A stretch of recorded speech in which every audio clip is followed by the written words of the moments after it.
Sit down. You're not going anywhere. This is Monster Vision, and TNT belongs to us now.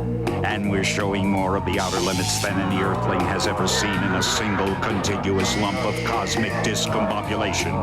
The outer limits, all night, tonight, starting now.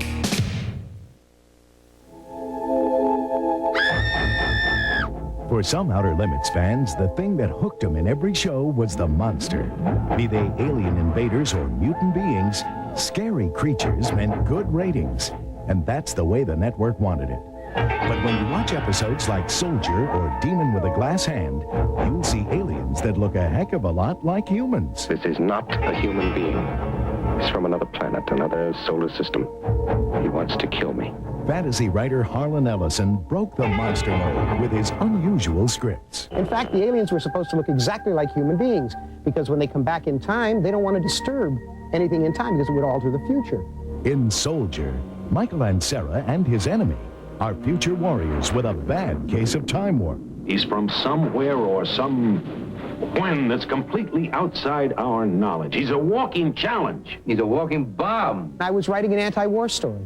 Find the enemy. Kill. It was a story about a soldier from the future who was trained for nothing but war. Give me the gun, Corella. Cooper never gives up a gun. An absolute fighting machine with no other quality, no humanity, no nothing. Where I come from, it's true. It's right. No two ways. Only us and them, the enemy. That's what's nice about Outer Limits. Mostly, these kind of stories would get a fundamentalist the heebie-jeebies, because they're all ideas that question the nature of the universe. Some question. And here's another. Who is the demon in Demon with a Glass Hand? Everybody in it looks pretty normal. Sort of. Are you from this time or from the future? We are from the future. We come from Kaiba. Well, in this one, there is no strange-looking weird monster. The closest the network could get to it was painting those stupid round black circles around the alien's eyes. Robert Culp plays Trent, an ordinary-looking guy with an extraordinary appendage. The population of Earth, 70 billion people, were turned into electrical impulses. They're all gone. Every last man on Earth. Just you. You know what they say. Big hand, big brain. It's a very bizarre episode, and somehow it's one of those things where it catches audiences someplace where they are not expecting to be captured. Harlan Ellison's formula for success is imagination. The idea that what you don't see can scare you the most. The Outer Limits can be scary, but it's only scary while you're watching it. In the real world, there are no ooga booga monsters that will come and eat your head. Nothing is what it seems to be. Everything has a little different kind of magic going for it, which is what you don't get today in film or television. Outer Limits Night continues with Soldier next on TNT.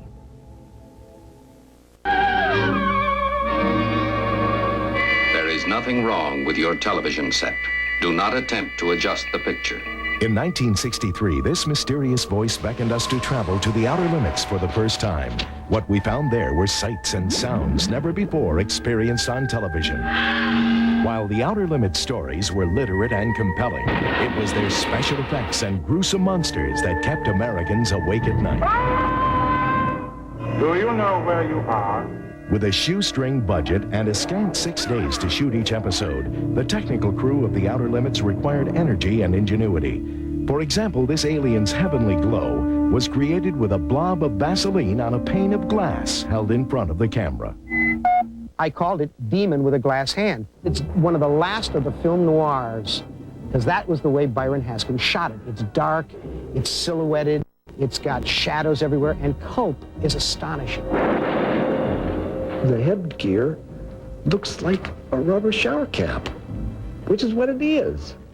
There's all kinds of little touches like that throughout all of the Outer Limits shows that are not just questionable, but really reject by today's standards. Despite the rubber shower cap, Demon with a Glass Hand went on to win the Writers Guild Award for Outstanding Script in the category of Television Anthology. After the show was over, I took the makeup home and scared my kids to death with it. I remember that. This eerie war zone in Soldier was created with just a fog machine and a few skeletal trees.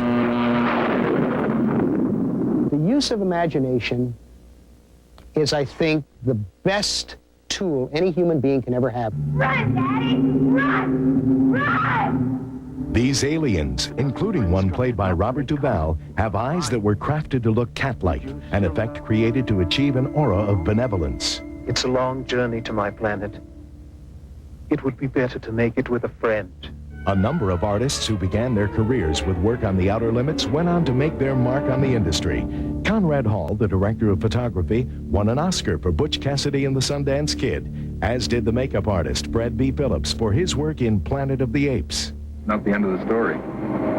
It's just the beginning. Today, The Outer Limits continues to astound viewers with its innovative techniques and profound stories, earning a place as one of television's timeless classics. Prepare the chamber. 9 Outer Limits episodes in 9 hours. Nobody plays like TNT. Remember when there was an American car in every driveway, a TV dinner in every fridge? JFK was king. Jackie wore the latest thing. The space race was on, surf was up, rock was in, and the TV was never off. Each week, Lassie barked another bark, Dr. Kildare broke another heart, Granny whooped Jethro or Ellie Mae, and Perry Mason saved the day. There is nothing wrong with your television set. Do not attempt to adjust the picture. Wait a minute. What was this voice? We will control the horizontal. Was it a machine? An alien? Something new and decidedly strange had entered our homes. On September 16th, 1963, we traveled to the Outer Limits for the first time. Though special effects had come a long way since 1963, the Outer Limits series was groundbreaking. Its innovative scripts blended literate science fiction with gothic horror. It catches audiences someplace where they are not expecting to be captured and carries them off someplace, and they have an emotional response that you wouldn't quite expect.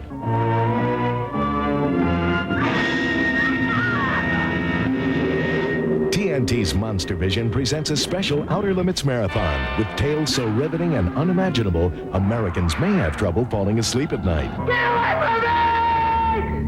Nobody had thought in terms of E.T. yet, or Close Encounters of the Third Kind. If there was a presence beyond Earth, it was malevolent. We do not mistrust each other there. And we do not live in fear of war. Each week brought a new script, director, and stars to the set. Even so, the fledgling technical crew, with a minute budget and a mere 6 days to shoot each hour-long episode, created a stylish film noir look, as well as innovative special effects. There were no special effects as they're known now, no computer-controlled technology. We really, really improvised stuff like you wouldn't believe to get an effect.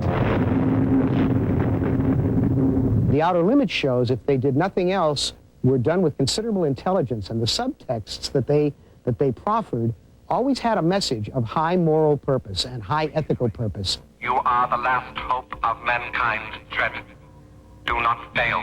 While the Outer Limits scripts always contained a strong social message, what many of us remember most are its monsters. Robert Duvall's transformation into a friendly alien being in The Chameleon, Robert Culp's demon with a glass hand, and Miriam Hopkins' portrayal of a woman losing her sanity. Please, don't go. The Outer Limits remains a television classic. It's science fiction at its very best. There is no escape.